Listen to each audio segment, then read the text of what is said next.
Ja taikuri Martti Aitolehmä.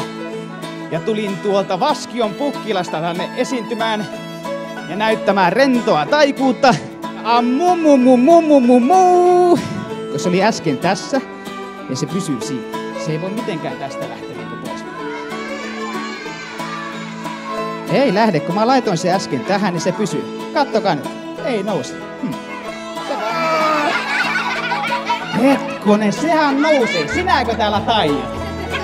Kyllä, hän nyökkäilee siellä. Mutta nyt lasketaan 3, niin 3. häntä pysyy pystyssä. Eli nyt lähtee 1, 2, 3. Taikasanat ammumumumumumumuu. Ja häntä pysyy pystyssä. Kyllä. Meinaatteko, että mä pidän kiinni? Luuletteko, että mä voin tästä päästä käden jotenkin näin irti? Yllis. Tässä kohtaa taikova lehmä, eli taikuri Martti Aitolehmä kiittää. Ja sieltä henkilökunta auttaa ja tuo sieltä teille vähän ilmapalloja lisää.